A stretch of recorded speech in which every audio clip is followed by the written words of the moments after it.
En la antigüedad, por las noches, la tierra quedaba sumida en la más profunda oscuridad. El cielo, en cambio, se encendía con una intensidad que captaba la mirada de los hombres que quedaban absortos ante el encanto y fascinación que producía contemplar aquella bóveda estrellada, donde a simple vista podían contemplar las estrellas, los planetas, los meteoritos, estrellas fugaces, la galaxia y la Vía Láctea. Los griegos, desde temprana edad, estudiaron el espacio exterior, donde pudieron apreciar un orden, una belleza y una armonía, a la cual le llamaron cosmos. Aquella obra inconmensurable no pudo haber sido sino la obra de un dios. Las Pléyades son un grupo de 7 estrellas que están en torno a la constelación de Orión. Tal como relata Hesíodo, a mediados de mayo, cuando aparecían en el horizonte, se afilaban cada año las hoces para la siega. Entrado noviembre, cuando volvían a ocultarse bajo el mar, los hombres sabían que llegaba Bóreas, el viento frío del norte, y era tiempo de labranza. Sus hermanas las Híades estaban asentadas en la constelación de Tauro. Según el mito, del abrazo del titán Atlas, que había sido condenado por Zeus a soportar el peso del mundo, con Pléyone, hija de Océano, nacieron unas ninfas conocidas como las Atlántides. Una de estas Atlántides eran las Pléyades, que, en forma de palomas, fueron perseguidas incesantemente por el cazador Orión, que las quería violar. Para ponerle fin a la persecución, Zeus los convirtió en estrellas en el firmamento donde aún se pueden ver. En las noches, el cielo era un mapa para los navegantes, que les servía para fijar su rumbo. A las Pléyades y a las Híades las buscaba Odiseo en la noche, aferrado al timón de su balsa, cuando partió por fin de la isla de Calipso. Por otra parte, el planeta Venus resulta visible desde la Tierra 263 días al año. Los griegos advirtieron que el ciclo de este planeta coincide casi plenamente con el ciclo del embarazo de la mujer, y en su honor consagraron ese planeta a Afrodita, la Venus romana.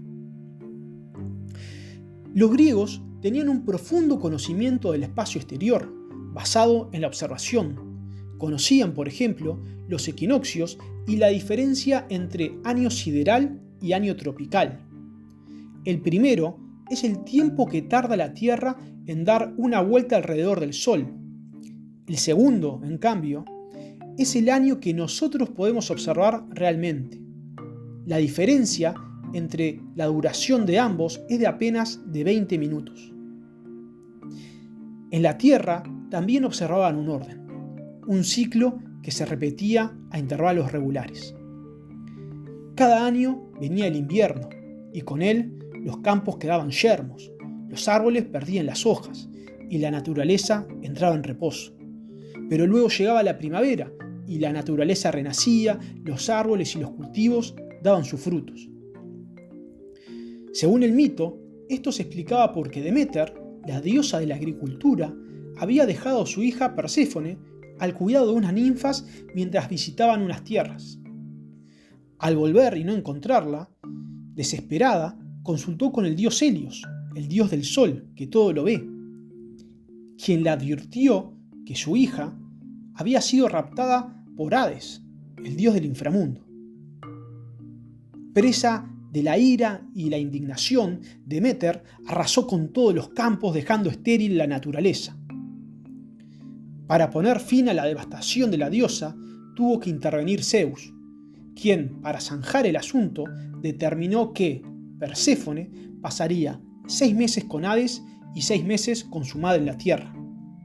Cada vez que Perséfone volvía con su madre, comenzaban la primavera y el verano. Pero al volver al inframundo, llegaba el otoño y el invierno. Los griegos veían el orden en el cosmos, las estaciones del año que sucedían, la naturaleza morir y nacer cada año, los días que se sucedían, y veían en todo esto un ciclo que se repetía incesantemente. El hombre era parte de este ciclo, un elemento más de la naturaleza, y de ahí su creencia en la reencarnación. Y la muerte para ellos era un hecho mucho más frecuente y cotidiano. La mortalidad infantil era altísima, pero también las pestes, las enfermedades, las hambrunas, las guerras, incluso una tormenta podía causar muerte y devastación. El hombre estaba estrechamente ligado a la naturaleza. Dice Homero en la Ilíada: la vida de los mortales se asemejan a las hojas. En invierno, el viento las desperdiga por el suelo, pero en primavera los incipientes brotes surgen de nuevo. Lo mismo sucede con los hombres. Una generación florece mientras otra se marchita. En la cosmovisión contemporánea occidental, el hombre viene a este mundo. Nosotros venimos al mundo. Sin embargo, los griegos tenían otra cosmovisión, según la cual el hombre nace de este mundo, es parte de él, un elemento más de la naturaleza. El pueblo primitivo no tenía una construcción lineal del tiempo, porque no eran conscientes de su historicidad, como vimos en capítulos anteriores. El conocimiento se transmitía oralmente, de generación en generación, y las vivencias generacionales no eran muy diferentes, como sucede en nuestros días. Según el mito, el orden prevalente se explicaba de la siguiente manera. Una vez concluida la guerra de los dioses celestes contra los titanes, Zeus se unió con Temis, que parió a las Horas, que son Eunomía, Dike e Irene, las cuales protegen las cosechas de los hombres mortales, como dice Hesíodo. Las Horas son las encargadas de regir el orden de la naturaleza y las estaciones. Eunomía representaba al orden, Dike a la justicia e Irene a la paz.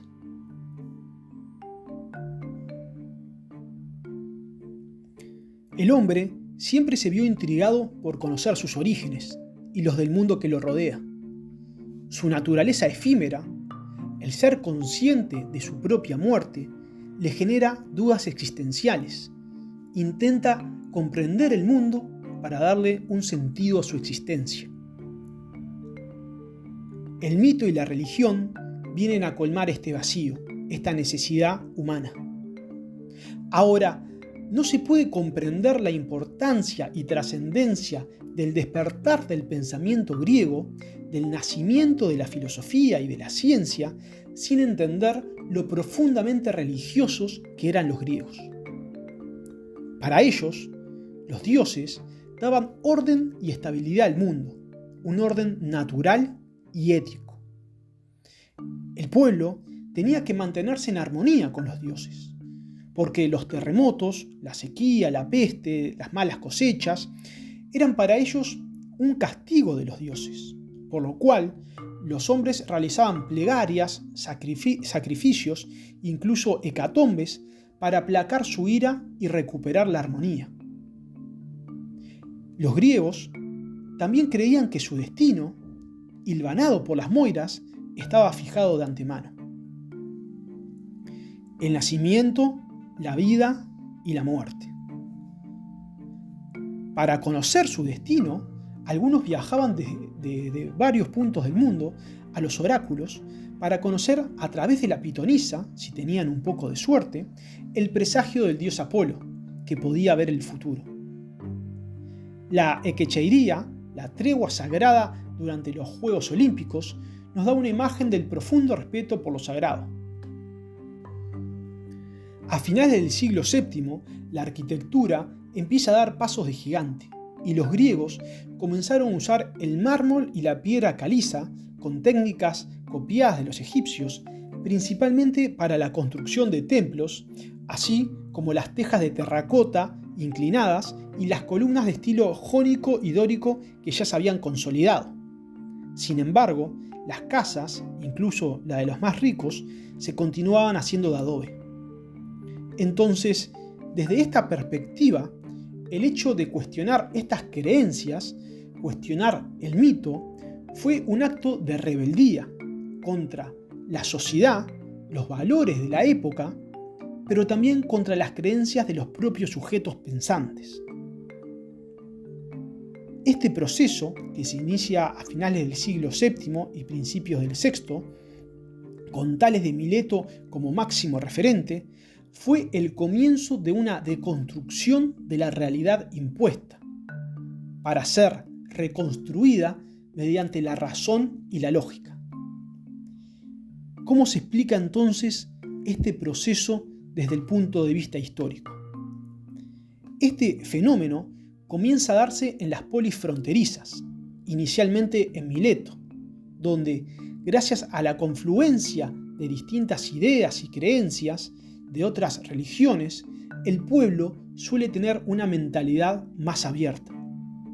Por su parte, Tales de Mileto era un navegante que había viajado mucho y había estudiado mucho en Egipto, de donde aprendió los teoremas geométricos que se estudian hasta hoy en día.